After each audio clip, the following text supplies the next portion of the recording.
हं. आपण नेहमी आपल्या घराला एक अभेद्य किल्ला मानतो. मजबूत दरवाजे, आधुनिक कुलुपे. आपण विचार करतो की बाहेरून कोणताही धोका आत येऊ शकणार नाही. हो, आपण स्वतःला सुरक्षित समजतो. अगदी. पण या सखोल चर्चेत आपण एक अशा घटनेकडे बघणार आहोत, जिथे धोका आधीच एका ट्रोजन हॉर्सप्रमाणे घरात शिरलेला होता. आणि ही घटना खरोखरच अंगावर काटा आणणारी आहे. नक्कीच. आपल्याकडे पोलिसांचे तपास अहवाल आणि बातम्या आहेत. त्यावरून आपण हे समजून घेणार आहोत की सुरक्षेच्या आपल्या कल्पना प्रत्यक्षात किती फोल ठरू शकतात. ही गोष्ट आहे दिल्लीत राहणाऱ्या एका तरुण मुलीची. जिचे UPSCचे खूप मोठे स्वप्न होते. हो, ती सुरक्षित वाटणाऱ्या घरात एकटी राहत होती. पण तिथेच मृत्यू दबा धरून बसला होता. आणि कसं आहे, या प्रकरणाच्या कागदपत्रांमधून जी माहिती समोर येते ती फक्त एका गुन्ह्याची नाहीये. आपला मानवी मेंदू आणि सुरक्षेचं गणित कसं चुकतं याचं हे एक भयानक उदाहरण आहे. कारण हा गुन्हेगार कोणी अनोळखी नव्हता. तो घरातलाच होता ना? हो ना? राहुल मीणा हे तेथे नव. तो त्या घरात आधी काम करायचा आणि भयानक गोष्ट म्हणजे त्याच्याकडे त्या घराची चावी आधीपासूनच होती. आता इथेच मला एक प्रश्न पडतो. म्हणजे आपण CCTV कॅमेरे लावतो, मजबूत सुरक्षा यंत्रणांवर लाखो रुपये खर्च करतो. हे सगळं निदान एक प्रतिबंधक म्हणून तरी काम करायला हवं. हो, काम करायला हवं ना. एखादा माणूस थेट घरात घुसतो, मग ही सर्व भौतिक सुरक्षा अचानक कुचकामी कशी ठरते? तसं पाहिलं तर CCTV किंवा कुलुपे ही फक्त यंत्रे आहेत. ती माणसांचा हेतू ओळखत नाहीत. आणि इथे गुन्हेगारी मानसशास्त्रातील जो परिचयाचा नियम असतो तो लागू होतो. परिचयाचा नियम म्हणजे नक्की काय? म्हणजे आपला मेंदू ओळखीच्या चेहऱ्यांना पाहिल्यावर धोक्याची घंटा वाजवणं बंद करतो. राहुल मीना हा ओळखीचा चेहरा होता. त्यामुळे त्याने जेव्हा घराची रेखी केली असेल किंवा तो सहज आत आला असेल तेव्हा कोणालाही शंकाच आली नाही. बापरे!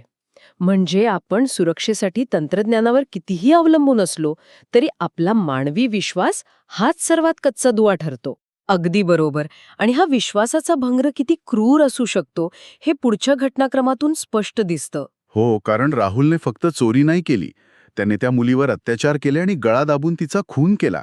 आणि यानंतर त्याने जे केलं ते तर एखाद्या भावनाशून्य यंत्रासारखं वाटतं.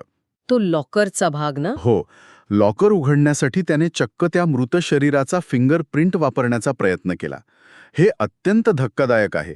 हो, आणि गुन्हेगाराच्या मानसिकतेतील हा बदल खूप अस्वस्थ करणार आहे. कारण साधारणपणे हत्येसारख्या गुन्ह्यात रागाचा किंवा भीतीचा उद्रेक असतो. म्हणजे एक प्रकारची भावनिक प्रतिक्रिया असते. नक्कीच. पण इथे एका निर्घृण हत्येनंतर मृतदेहाचा केवळ एक वस्तू किंवा चावी म्हणून वापर करणं हे अत्यंत थंड डोक्याचं कृत्य आहे. मुळात आधुनिक बायोमेट्रिक तंत्रज्ञानामागील विज्ञान इथे समजून घेणं गरजेचं आहे. म्हणजे ते स्कॅनर्स कसे काम करतात ते. हो, आजकालचे फिंगरप्रिंट स्कॅनर्स फक्त बोटांचे ठसे पाहत नाहीत. ते लाइव्हनेस डिटेक्शन नावाचे तंत्रज्ञान वापरतात. म्हणजे ते शरीरातील विद्युत वाहकता किंवा रक्तप्रवाह तपासतात. अच्छा, म्हणजे मृत शरीराचं बोट बहुतांश आधुनिक स्कॅनर्सवर काम करतच नाही. बरोबर, ते काम करत नाही. पण राहुलचा हा प्रयत्न त्याची अमानवीय आणि पूर्णपणे व्यावहारिक मानसिकता दर्शवतो. त्याला त्या मृतदेहाशी काहीही घेणं देणं नव्हतं. आणि त्याची हीच अमानवीय मानसिकता पोलिसांच्या तपासातही स्पष्ट दिसली.